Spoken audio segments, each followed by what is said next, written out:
are excited to be your monitors this evening, and I'm going to turn it over to her for a couple more announcements. Thank you so much, Diana. So this event is split into two parts. The first part will be a presentation by two of our amazing counselors, Brianna Dulai, and I'm assuming it's Dulai, and Edith Azizian, and about the new learning and professional pathways, or LPPs. The second part will be a Q&A by our amazing faculty panelist. Sorry, how do I pronounce your name? Sophia Poseidon? That is correct, Poseidon. Okay, Sophia Poseidon, I apologize. And she will be answering questions. So we have a few pre-prepared questions, but if you have any specific ones throughout the event, please send them to me in the chat. Without further ado, I will be turning it over to Brianna to get the evening started. All right, good evening, everybody. As Elise said, my name is Brianna Dulay. I am accompanied by Edith Azizian. We are both counselors here at Glendale Community College, and we're really excited to be here for the first ever LPP Fair. We're going to be talking about business, entrepreneurship, and management tonight. And so if we go to the next slides, we're going to look at why we are here today. Today, we are going to talk to you a little bit about how to choose a major and a career path based on your specific interests and strengths. And Edith is going to be talking a bit more about that in a little bit, but this is with the guided pathways approach in mind. Also, with guided pathways in mind, we have our learning and professional pathways, and we will be talking about those a little bit more in detail in a little bit. As Elise said, at the end, we will be having, sorry, I think it was Diane actually said, we will be having one of our great professors here to answer some questions at the end of this presentation. With strengths in mind, we have a quote on the next slides from Donald Clifton. I want you to keep this in mind while we're speaking today: to soar with your strengths and manage your weaknesses. In order to do that, you have to know what your strengths are, and we will be exploring how to know what your strengths are a little bit today. And also it will give you some clues as to some weak points that you might have, areas to strengthen. So just keep those in mind, and Edith will be taking it from here. So from ancient times to today, societies function on the interests, talents, and skills of every member. Every role contributes to our world. What are you meant to do? So looking at the business, entrepreneurship, and management LPP, these are just some of the careers that you may want to explore or to take a look at, and just some things that are listed within some career options that are listed within these LPP, within this LPP. Marketing, chief marketing director, in real estate, maybe becoming a real estate agent or a broker. In advertising like becoming an advertising executive. In accounting, maybe being a certified public accountant. In finance, maybe like a financial analyst. In management, maybe something like operations management. So to focus on the business and entrepreneurship management LPP, these are some careers that are relevant to the business, entrepreneurship, and management career pathways.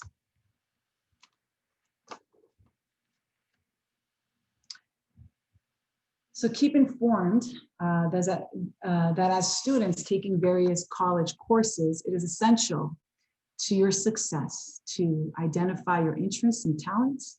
And that's number one. And number two, keep developing skills and enhance you. So how do you do this? So to identify your interests and talents, taking career assessments are really important to really understand and hone in on the types of careers that you'd be interested in, and developing certain career interests as well.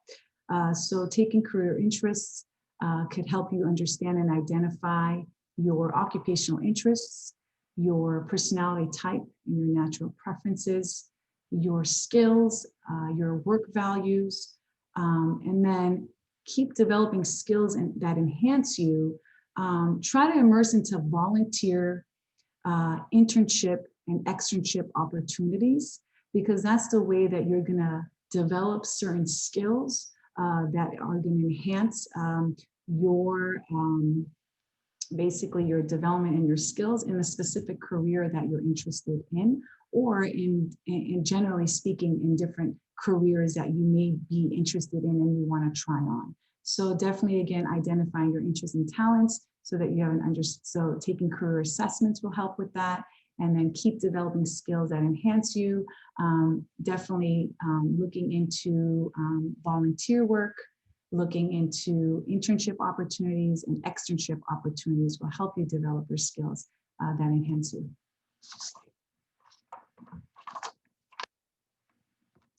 So will I make money in my major, my LPP?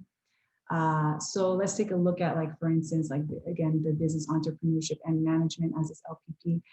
It's up to you to maximize your skills and talents in the career you choose to make high earnings. So that's really the idea of this. It's all about what you do with your talents and skills that you have developed. So it's not necessarily what you're going to be majoring in and what you're going to choose as a career. It's really what you have passion about. It's really understanding what your skill sets are, what your talents are, and definitely once you're good at something, you have those skill set, you have the knowledge, you definitely will thrive in anything that you put your mind to.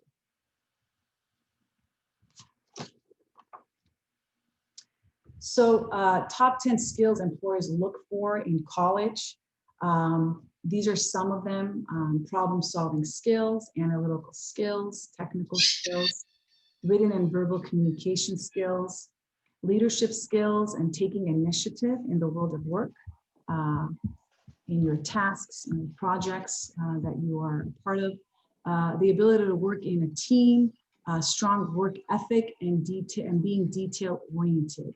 So these are not only the top 10 skills employers look for in college. You actually have these skills.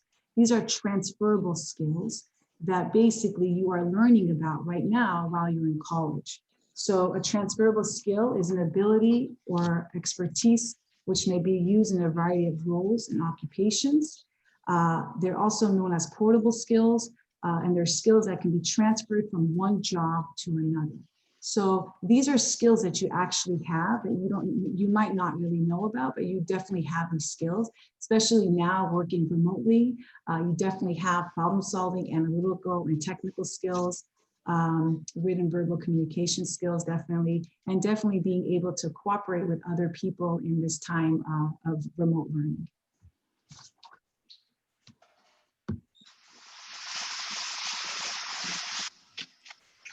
So here we just want to highlight some of the important, important pieces of having a college education, or at least some form of training. Business or college education? So there is a correlation between the level of education that somebody acquires.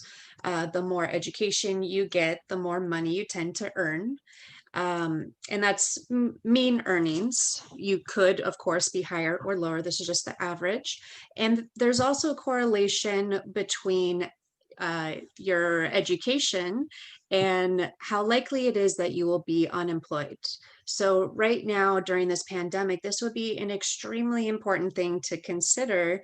You start to see different career fields that are a little more vulnerable, or ways that you can prepare for times that might be out of your control. So this is just kind of highlighting the importance of having some sort of training. Doesn't have to be a degree. You can get there, we have great non-credit certifications, we have skill awards, certificates. There's a lot of different ways to be educated. It doesn't have to be a doctorate to have a job security or to have a good wage, but some education is important.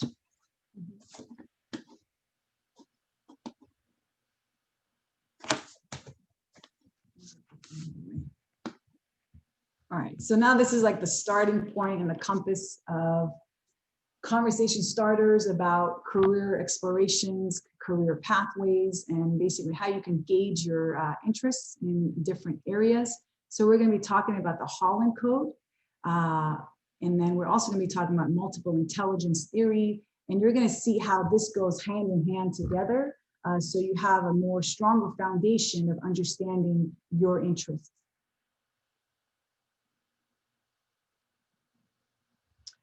So this is a hexagon, as you can see, and it's compiled of the six general occupational themes that direct basically your interest in your work activities, skills that you're interested in, even personal activities. So this is like basically looking at these 6 general occupational themes. You're going to be understanding what your interests are, your occupational interests may be. So I can start off with by saying that this describes your interests, your work activities, and your potential skills and personal values in 6 broad areas. Brianna, should I go through all of them? A brief descriptor. Yeah, okay. Yeah. Okay, so let's start off with realistic. This general occupational theme, realistic, these are called our doers. These are people who are interested in working with machinery. They're interested in working with equipment. They're interested in fixing things, building things, and providing security to the public. They have mechanical ingenuity and dexterity. And physical coordination. Typically also the realistic occupational theme, they like and enjoy being outdoors. This can even be like camping, hiking, having appreciation for nature, animals, okay? The investigative theme, these are our thinkers. These are people who are interested in working with science, medicine, research, solving abstract problems, working with challenging problems, okay? So they use a lot of logic in the world of work in terms of, again, working with medicine, science, research. So they like perform lab work, solve abstract problems, they like conducting research. They have mathematical ability, researching and writing and analyzing ability. So these are the thinkers. They like working with challenging problems and using logic and analytical thinking. The artistic, these are our creators. These are people who like self-expression, culture, communication. They like to compose music. They like performing. They may like writing, creating visual art. They have creativity, musical ability, and artistic expression. Like those are the potential skills that they have. So that's the artistic. The social, these are people who are called, this general occupational theme is they're nurturers. These are people who like providing service to others. They like helping them. They like teaching. They like guiding. They like training. So they're like people. They like working with people and providing service to them. So they like teamwork. Their potential skills are verbal ability, listening, and showing understanding. Okay. So, and they like cooperation, generosity, and pretty much providing service to others. They like helping people. The enterprising, this is what this LPP is about. So the enterprising, these are our persuaders, okay? So these are people who like business, they like leadership, they like politics, okay? You don't have to like all of them, so you don't have to like politics or anything like that, but I'm just saying they typically are interested in business, politics, leadership, entrepreneurship, okay? They like selling, they like managing, they like persuading, they like marketing, they like motivating and influencing others. And typically they like risk-taking, status, competition, and also influence. So that's the enterprising, the persuaders. And the last one is the conventional. These are our organizers, okay? So these people like organization. They like working with papers. They like working with numbers, okay? They like working with set procedures, okay? They like organizing and keeping records. They like developing computer applications. Typically, they're detail oriented, so they focus on numbers, finances, data analysis, and they like accuracy, stability, and efficiency. That's what they value in the world of work. So these are the six general occupational themes. And the one that we're focusing on today, the LPP, is the enterprising. So it's the business management and the business entrepreneurship and management.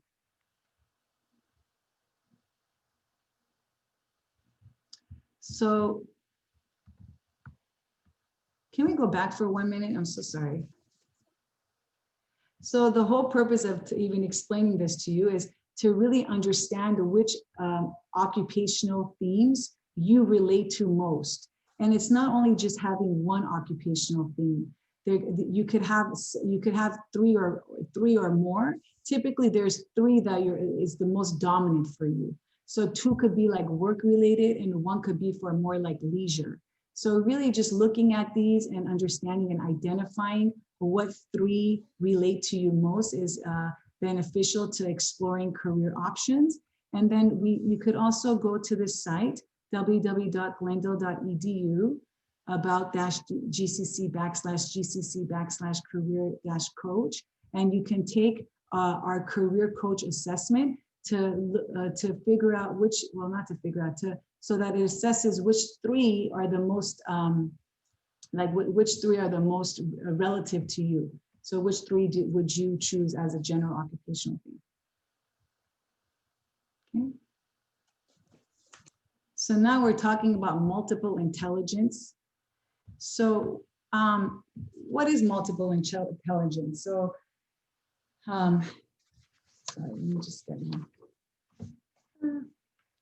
So multiple intelligence refers to a theory describing the different ways students learn and acquire information. So they range from the use of words, numbers, and pictures to social interaction, introspection, physical movement, and being in tune with nature, okay? So while there are debates about the theory of multiple intelligence, there is no way to measure. You generally have a sense of which ones come more naturally to you, okay? We all have our own preferences. Not only are these multiple intelligences, but they're also, you can also kind of think of them as learning styles and what comes naturally to you. And whatever comes naturally to you is typically considered to be a talent, okay? So you could have more than one multiple intelligence, right? So this is like a way of really generalizing ways that people are intelligent. And there's not only one way that we're intelligent, there's several ways that we're all intelligent. And we're all smart in our own way. We all have a lot to bring to the table, but it's just an understanding of what these intelligences are for us so that then we're able to define ourselves in the world of work. So when we look at these multiple intelligences, there's musical intelligence, which is basically, I'm going to do this in order. Let me do it in this order. Okay, so let's start off with the linguistic one. Sorry, guys. So let's look at the word smart. So this one is basically word smart. The linguist is the word smart. So to have an ability to analyze information and to create products involving oral and written languages, such as speeches, books, and memos, and also learning languages. People who have linguistic intelligence are people who are also, they grasp onto different languages quickly. And they're able to use communication to get to a certain goal, okay? So that's the linguistic. The logical and mathematical one, which is this one right here, right? This one, okay? These people are number and reasoning smart. So they carry out mathematical operations and they like solving problems, and they like also like solving like scientific problems as well. So they have the ability to develop equations and proofs make calculations, and solve abstract problems. Okay, so that's the mathematical intelligence. They use logic, critical thinking, analytical thinking. Okay, and then this one, the body kinesthetic one, this is people who are body smart. Okay, so they have the ability to use one's own body to create products, perform skills, or solve problems through mind and body union. Okay, so they have mechanical ingenuity and not mechanical. What was I going to say? They're able to, they're like hands-on learners, and they use like their body, basically, like their physical coordination, mechanical ingenuity and dexterity to basically get things done. Okay. And then the musical intelligence, these are people who are music smart, and they have the ability to recognize and create musical pitch, rhythm, and tone. Okay.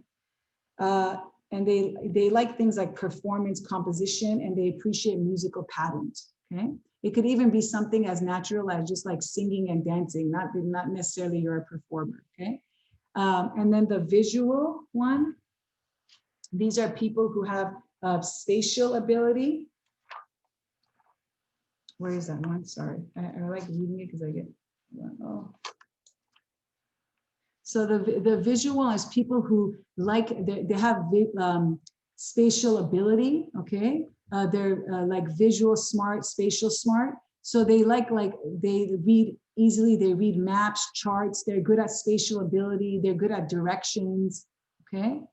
So that's the visual one. And they also could create art and so forth. And then the intrapersonal one, these are people, did I say, yeah, intrapersonal, this is people who are self-smart. So they're able to self-reflect on, they're able to have the ability to recognize and understand his or her own moods, desires, motivations, and intentions. That's the interpersonal one, okay? So they, so they're very in tune with themselves and how they're feeling. And they're also attentive like about what's going on around them as well, but they're very in tune with themselves, and they are able to naturally self-reflect. So that's that. And then the nature smart one, these are people who like nature. They like plants, they like animals. Give me a minute, I'm so sorry. Okay. They have the ability to identify and distinguish among different types of plants, animals, and weather formations that are found in the natural world. So they're nature smart. Okay, so these are the multiple intelligences. We have more than one that we use. So it's really just understanding which ones you use and which ones you are more inclined to.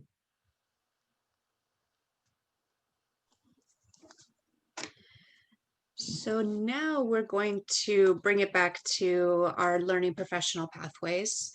Our learning and professional pathways we call LPPs for short. These are a guided approach to help students choose their major, and it's going to guide them on their career path as well. The LPPs were formed based on grouping majors together that have common end goals. They have common coursework together, they have common careers that they can lead to, common subjects that are studied by the students. And the idea is that being on these pathways is going to encourage students to stay on the pathway and to complete your path and get to wherever it is you're planning to go. We have on our next slide, it has all of our LPPs listed on there. Tonight, we're talking about the business, entrepreneurship, and management. However, we do have the other ones that are listed here. They all focus on a little bit different of an area. We have the arts, we have languages, technology, health, STEM, the more the social careers, and then our personal exploration. So if you're here today because you're not sure if you want to do business, you're not sure if it's for you, you may want to look into the personal exploration as well. That LPP explores all the different fields. And that should give you a little bit more information about not just today's the business, but all of them in general.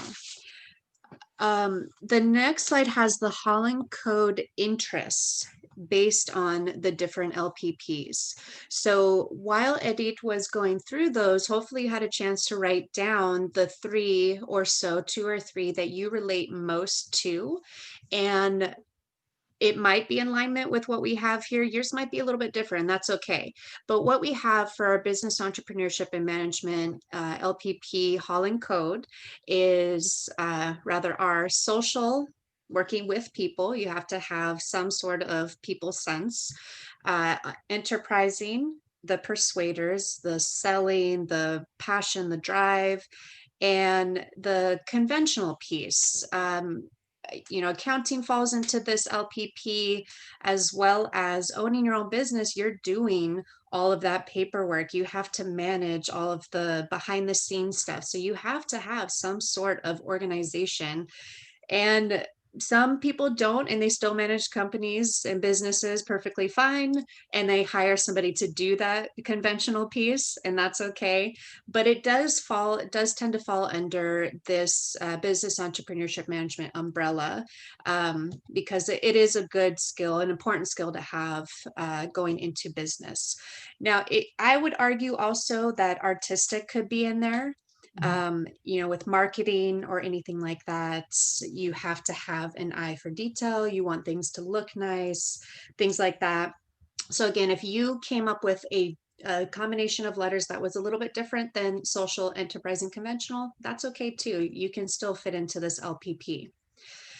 For multiple intelligences, we have for our, on the next slide, the business entrepreneurship management. What did we list here? Logical, mathematical, and linguistic. So logical and mathematical is kind of relating with that conventional side, with the organization part of it, having it categorized logically, and the persuaders, it links with the linguistics. So you can see some similarities with that. But these are the multiple intelligences, the smarts, if you will, that tend to be linked with a business mindset, entrepreneurship mindset. And again, if you came up with different intelligences that you related to and they're not listed here, it doesn't mean this isn't the right LPP for you. It just means that you're a little bit more dynamic, and that's a beautiful thing. We are almost done with this, but we're going to talk about the business entrepreneurship LPP a little bit more. If you're still not sure if this is the right field for you, or if you're kind of questioning, if you can answer some of these questions, or some of these questions seem intriguing to you, then this might be a good fit. If you enjoy working with people and leading them toward organizational goals and economic success, this might be the right LPP. If you value curiosity, teamwork, leadership, creativity, customer service, you will definitely have the opportunity to learn a lot of different skills and experiences from this LPP, from the classes that are within these divisions: business, management, real estate, marketing. There's our hospitality. There's so many things that fall into this category, and can really broaden the way that you think about your career, your potential career. To major in business, you don't just have to be a business owner. There's a lot of opportunities. And that's what we're really getting at today, is that there's a lot of different opportunities and options for you. And I'm sure our speaker in a little bit will give you a little bit more information on that, a little more ideas. We have a lot of different programs, a lot of different, I mentioned skill awards, certificates, associate degrees. One in here, the business administration's even a transferable associate degree, but this just gives you a snapshot at what GCC has to offer. ranging from, like I said, transferable business administration degree to an IT technician or a bookkeeper, office clerk, real estate broker. We have a lot of different options in actual certifications or certificates that you can get from GCC. And then we also have some non-credit programs, which Edith is going to talk about. And these are just some of the Garfield non-credit programs. And these are free programs. They're short-term vocational programs. They typically also place students in employment, typically starting more with level entry types of positions, but of course you can work your way up. And we have the account clerk 1, 2, and 3, general office clerk 1, 2, and 3. We have a customer service certificate. And we also will be having the Google Business Fundamental Certificate coming up in the spring 2021. So this is also mirrors a lot of the credit classes, the credit programs as well. These are short-term programs, and they're free as well. So you can basically be taking credit, but you can look into the credit programs, and you can also look into the non-credit programs.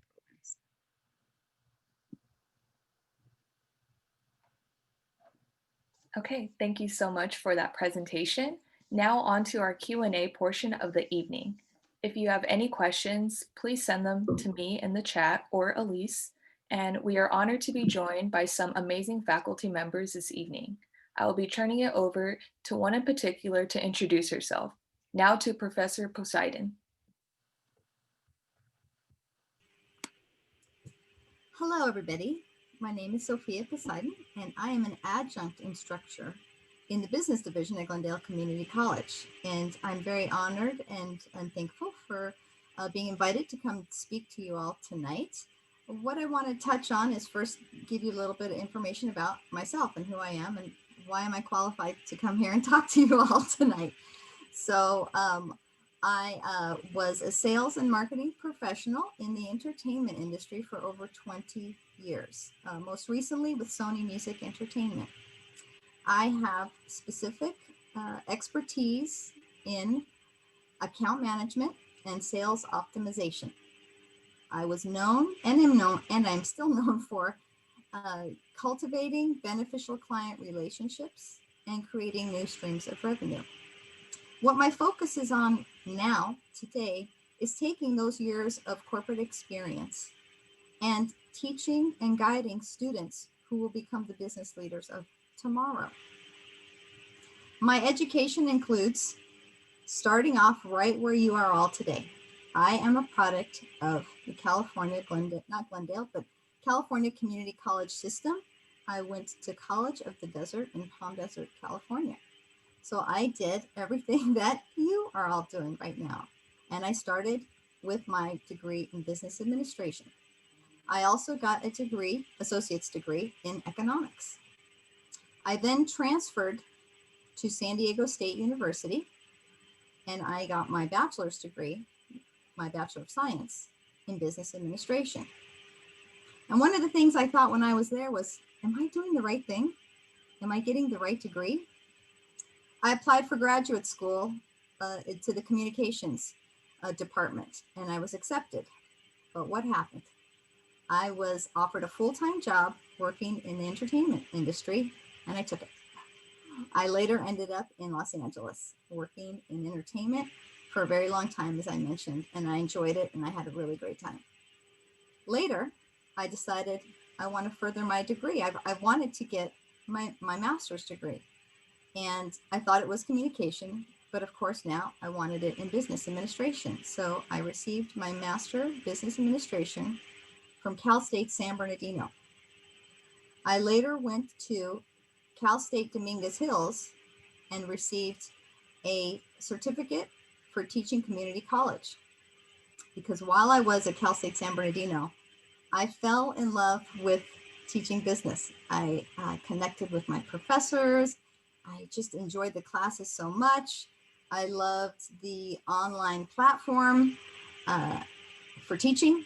And so I knew that that's what I wanted to do. I also went to Cal State LA and received a certificate in online learning and teaching.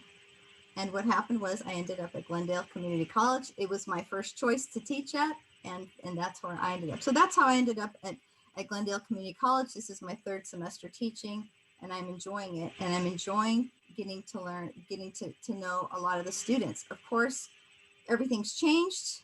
I can't interact face to face as I used to. But what I want to say about the business department and what I've come to know about the business department at Glendale Community College is business is a little different. Most of the people who are teaching didn't start off saying, I want to teach at community college. They worked in corporate America. I worked in corporate America. Then after having those wonderful years, I had a great time. Did I say, wow, I want to take, I guess it's a gift that you could say, I want to take this gift and I want to share it with students so that they may find a path to achieve their goals and dreams. So that's what I'm here tonight, is to help you all achieve your goals, whatever they may be. Thank you so much, Professor. Really appreciate that answer. I can tell you're really passionate about this, and I love seeing it when professors are passionate. So for our first question of the night, what skills would you expect an individual in your field to develop by the time they graduate? Well, as I mentioned, my focus was really sales and marketing. So when you're in sales and marketing, you have to have a certain personality type. You have to be assertive. That's for sure. You have to be assertive, but at the same time, open-minded. And I loved what was on the list. The first thing on the list that you had shown was problem solving. Lots of problems to be solved. If you are somebody who wants to focus on entrepreneurship and you come to GCC and you say, I want to learn about business because I want to own my own business. Well, you have to be a risk taker and you have to be able to fail. Because if you look at most of these, I call them rock star entrepreneurs, you know, Elon Musk and Richard Branson, they failed. They failed a lot before they had a success. So you have to be able to have thick skin, as we refer to it. And you have to be proactive. And one of the classes I teach is human relations in business. It's not human resources. Let's get that straight. It's human relations. And it really talks about probably about 7 of those skills that were on that list. Leadership, teamwork. You have to have the ability to work in teams. You have to be able to communicate with your coworkers and your customers, and build that sort of rapport and respect that's necessary to like I say, I cultivate these relationships, and they take time. So those are just a snapshot of some of the skills that you would need. But I think like and one thing I've thought about this tonight, and the thing that just came to my mind was really being curious. I'm curious. I want to know more. If you love business and you're interested in business, you're passionate about business, read, and then read some more. Hope that answers that question. Yes, thank you so much. Moving on to the next question. Do you have any advice for students to deal with failure in the business world? Well, that's so funny. I just talked about failure in the business world. It means you're going to fall down and you're going to have to stand right back up and get back up and go to it again. So you may take a failure personally. You may say, ouch, my feelings are hurt, right? And if that's the extent of your pain, I say get back up again, keep trying. You have to practice what I call perseverance and tenacity. And those two are so necessary in business anyway, because people are going to say no. They're going to say no to you. You're going to prepare a great presentation, and however it is, a PowerPoint, you're going to have this great pitch, and someone's just going to say no to you. And you have to be able to either come back with a, no, how about this?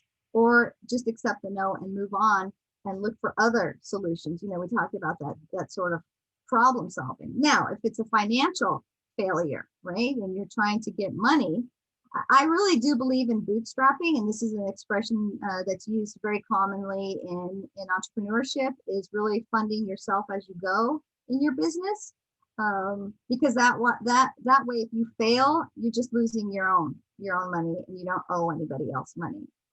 So I kind of, when it moves on to bigger ventures with finances, that can hurt. That can hurt. And that's probably a longer discussion, but that's a brief discussion is don't give up, get back up and go to it again. Now you might say, okay, I keep trying, and I keep failing.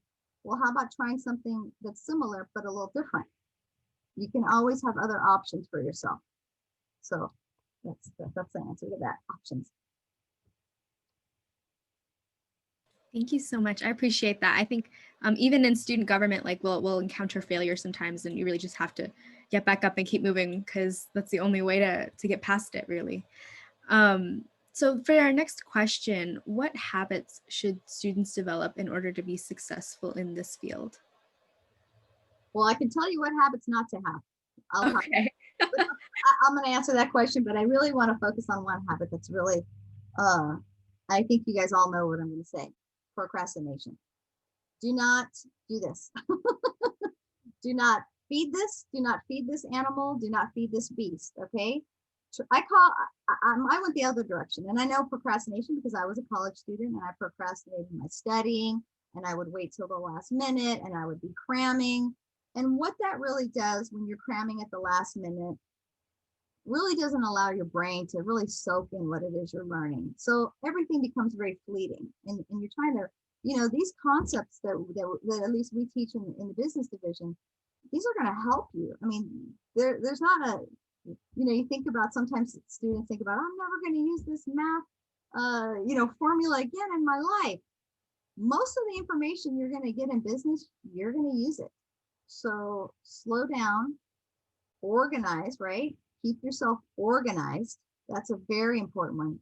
Be organized and don't be distracted, because a lot of things can distract you. I was a college student. I know what can distract you. Don't be distracted. And I do what I call precrastination.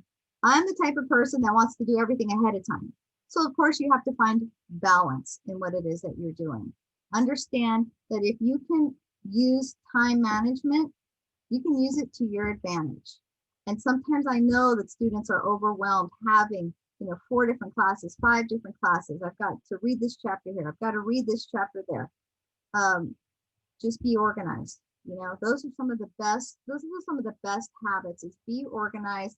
And remember, sometimes we do have to make sacrifices. Understand that when we're in college, we make some sacrifices. Yes, we should enjoy ourselves, but focus on the joy of the information you're going to get. And I know it sounds so like, what? This information's not joyful. It will be later. And you will be very proud of yourself. You'll be building self-confidence and self-esteem.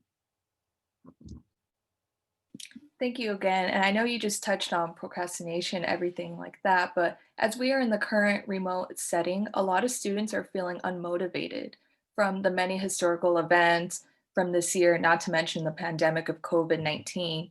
But in general, there are times when it is easy to be unmotivated about school. Do you have any advice for students to stay motivated and complete their goals? What do you believe is the most important for students to stay involved? Well, the first thing that comes to mind, that's a very, very good question. I might be talking about it for a little bit, so bear with me. I'd say keep your eye on the prize. And you have to determine what that prize is for you. Is it just passing your classes, or is it getting an A in your class? When I was in grad school, I wanted an A in my class. And I would tell my professors, I would introduce myself, I would send them an email, and I would say, my name is Sophia. And I would try to connect with them some way. And I would tell them that I really want to earn an A in your class. And that sort of kind of set a vision for myself, and maybe even for the professors a little bit. But that was the eye on the prize. I know that everybody is going through challenges right now. I'm a parent who has a child who is in school and is very unmotivated. So I'm dealing with this firsthand. And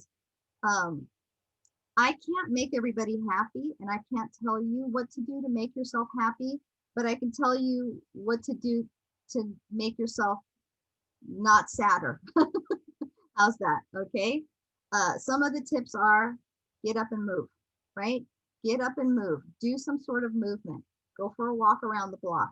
I know these things sound kind of silly and obvious, but just moving your body, what happens is the blood starts to go to your brain, right? And the blood goes to your brain, and you can start thinking that, about your homework, and you might be overwhelmed, but you also might start thinking about the answers to that homework. And you might say, oh, wow, I'm just walking around the block right now, and I think I've just answered all the questions, that I have for homework right now. I'm going to go home. When I get back, I'm going to write this all down, So stepping away from the computer for a little bit is a really good idea. Getting some activity going. I would say also try to be social. Try to make sure that you have that social emotional component in your life going on. I'm not a psychologist, and I don't have any degrees in that department, but I do know how to keep myself motivated. I was a very self-motivated person, so it sort of comes natural to me. So for those like my son who's not motivated, I say, let's go for a walk. And we get up and we go for a walk, we come back. And again, it comes back to being organized, make these lists for yourself. I know everyone's got phones and devices. Maybe you do a list on your device. I like the old-fashioned way of writing a list and checking it off. When I check something off or I cross it off a list, I feel like I'm victorious, and stay connected to your family. If you are close to your family, talk to them. If you are struggling, I know that GCC has a mental health department. Talk to somebody. Let your instructors know. I encourage my students to communicate with me. They don't have to tell me everything that's going on in their lives, but they can tell me that they're struggling. And I'm very, I like to say I'm very open to my students, and I want to work with them because, again, I keep my eye on the prize. I tell my students, there's no way around the work. You have to complete the work to get the grade that you want or to pass the class. Let me help you get there. Okay? Ask for help. So those are some of the approaches, at least that I think work. And again, if you're struggling, talk to somebody about it. If you're struggling with being motivated for your homework, remind yourself, why am I doing this? Am I doing this for my parents, or am I doing it because I really want to learn something and I want a career? And I this isn't going to last forever, guys. It's not going to last forever. We're all going to be together again. And we're all going to be interacting, at least for the sake of this presentation today. We're all going to be interacting in a business environment, right? So we still have to acquire these skills and this information that's presented in our classes. I encourage you to talk, and there are a lot of great counselors. I think one of them, Cynthia's here. She's one of the great counselors, are available to speak to the students. Again, I think what I'm really saying is reach out for help. If you're not motivated, reach out for help. Thank you so much. For our next question, it's actually from somebody who is here tonight. How they're asking, how can we make our applications for colleges more appealing since there are so many people applying with business majors?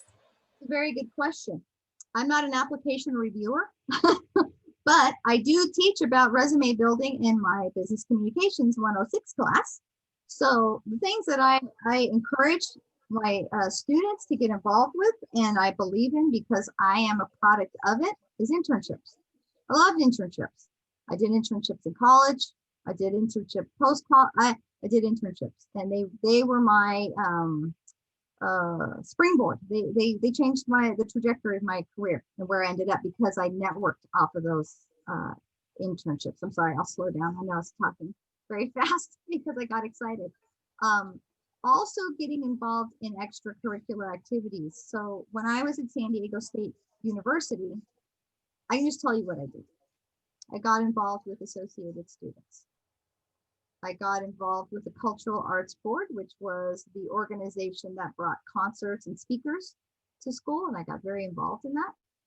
I was a DJ on a radio station. I know, it's hard to believe I did do that. So I got involved, and because I got involved with these other activities, I was able to beef up my resume, if you will. Now, coming from the junior college environment, some club activities would help.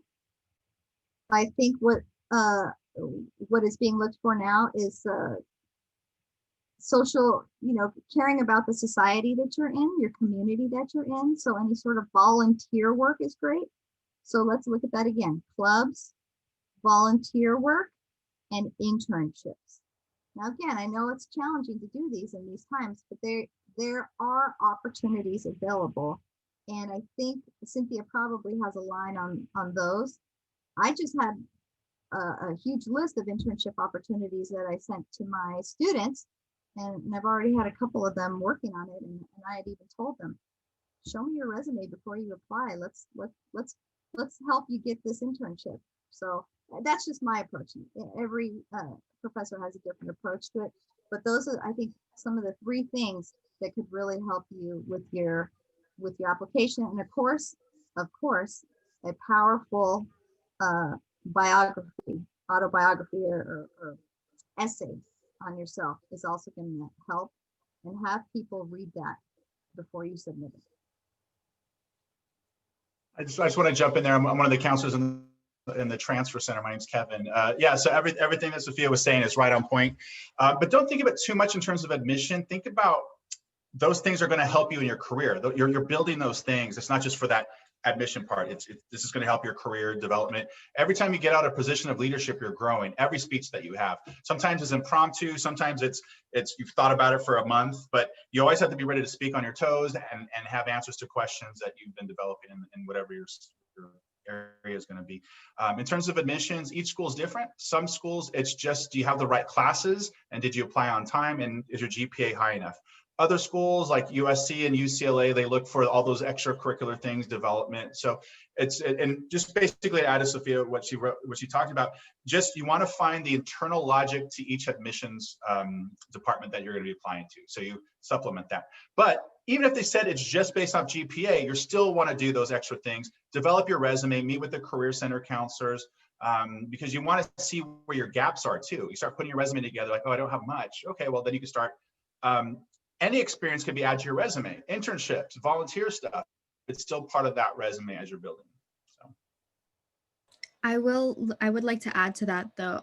Getting involved is so important, and I know Professor Poseidon touched on that already, but ASGCC is our applications are, I had to plug it. ASGCC, our applications are opening this month actually, so keep an eye out on our Instagram for that. But if you can't join ASGCC because it is kind of a big time commitment, there are a lot of clubs at GCC, a lot of clubs that you could join. And I would really encourage you to really take a look at our list of clubs, and I can put that link in the chat if you're interested. And yeah, if you don't find one that is right for you, then you're more than welcome to make your own. Our team is really amazing, and I'm going to pass it to Diana, otherwise I could talk about ASGCC forever. But yeah, just get involved. We really love it when people get involved. Yeah, I can second on everything Elise had just said. As a first-year college student, I've really enjoyed my time in student government and being involved in the Scholars Program, which I feel has benefited me academically. So I'm very happy to be a part of both of those programs. But back to our presentation and our next question. A lot of students are interested in going to college to further their careers in the business field. How can students make themselves more marketable to employers and get a job after graduation? How can we find internships in the business world? Well, that's a great question, and in a way, it kind of answered itself.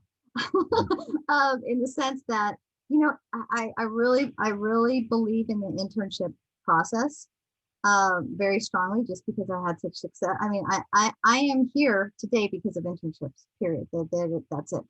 So, and what the internship, how you can find them is through your school, and I know GCC has a department that facilitates internships and has a lot of connections with we're in Los Angeles, so we are connected to a lot of Fortune 500 companies. They're right here. And I know some of the, I've talked to some of the people at GCC, and they've made those connections. So I saw a binder, it was full, Disney, we've got NBC Universal. There are a lot of opportunities for internships. And if you can't find an internship through your school, you can find them on your own. It takes a little bit more work and it takes a little bit more hustle, but I also believe in networking. And networking means making contacts with people.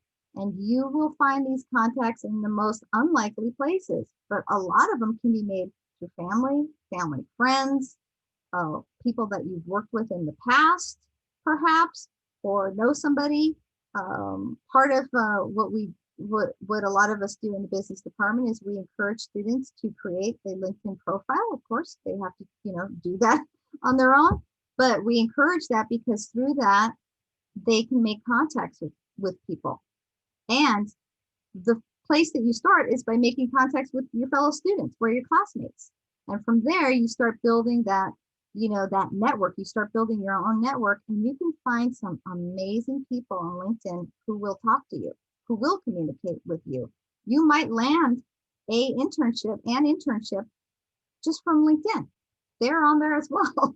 There are a lot. You just have to, as much work as you put into it is what you're going to get out of it.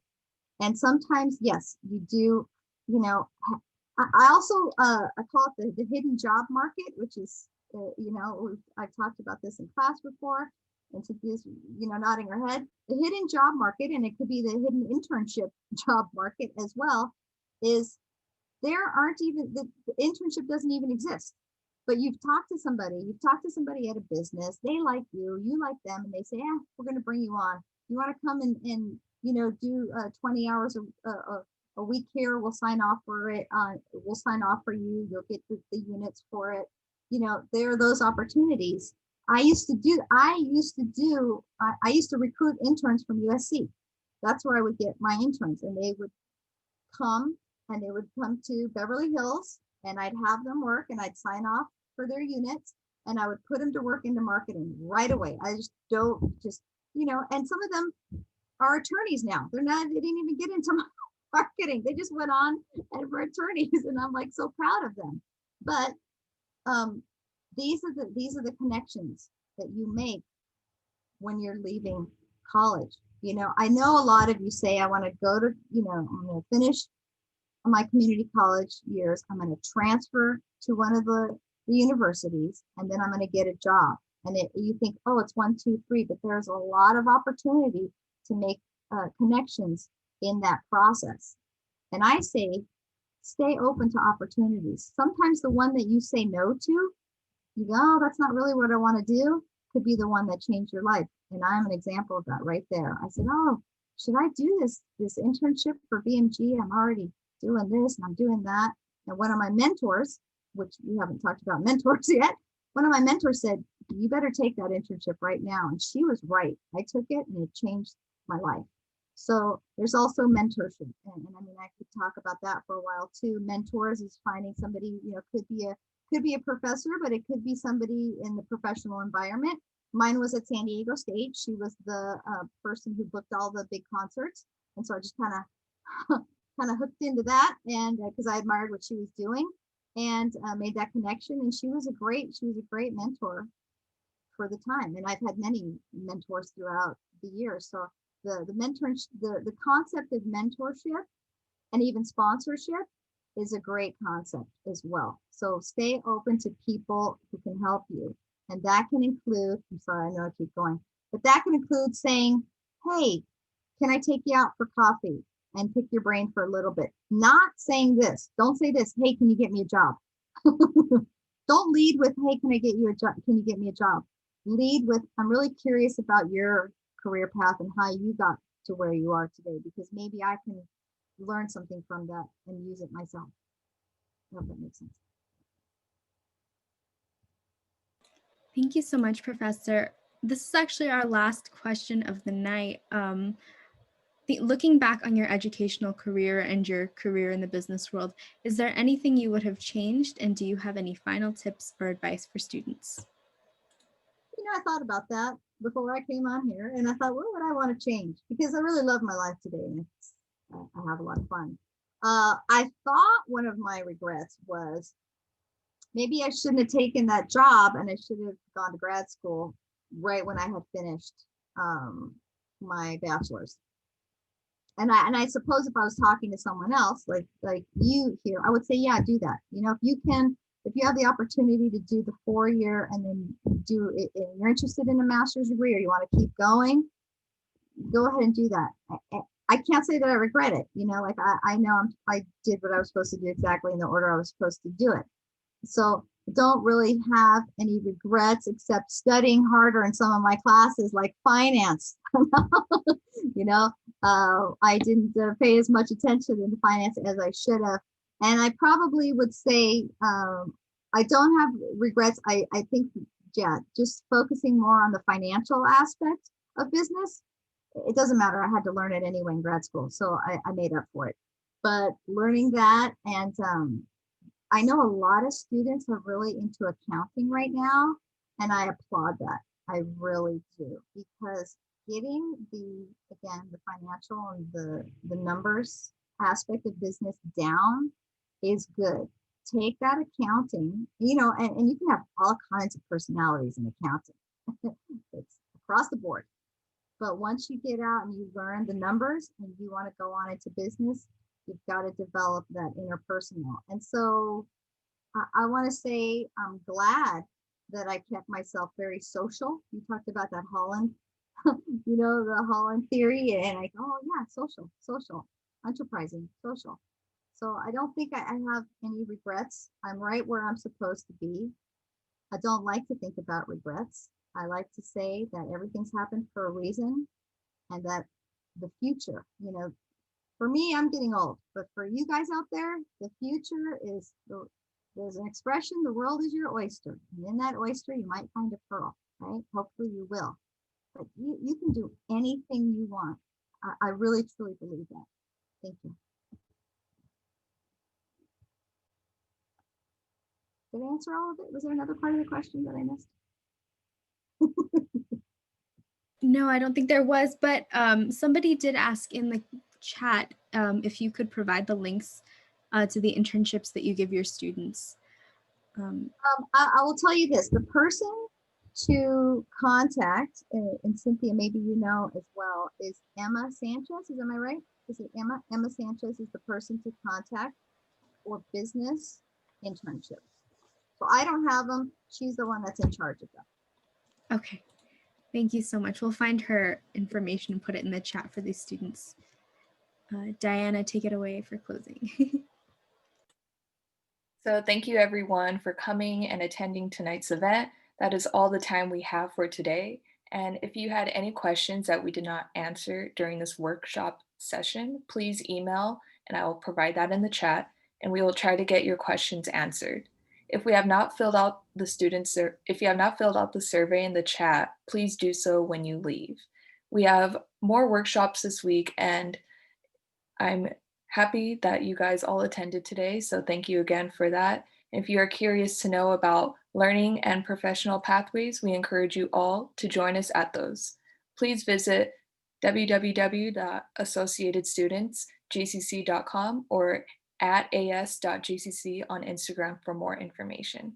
Wishing everyone is staying safe and will enjoy the upcoming holiday seasons. Thank you all for the opportunity. Sorry. Can I just say something really quick? Yes, you do. Yeah. Thank you, Sophia, for the shout out. But yeah, my name is Cynthia and I'm embedded business counselor. I provided my email on the chat if any of you ever want to meet with me to discuss, you know, like the course planning. I know winter registration has started. Spring, I believe, started yesterday. No, today is Monday. Yeah, today. Feel free to email me to book that appointment. And yeah, definitely all the presenters provided great information. We highly recommend you see a counselor at least once a semester, you know, to make sure that you're on track to meet that educational goal. But yeah, great seeing you.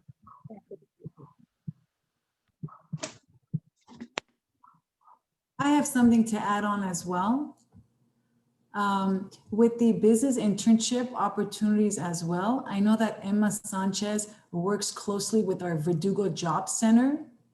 So that's also somewhere that students can contact the Verdugo Job Center. It's on Central Avenue. I could provide, at least I can look it up and provide you with the information.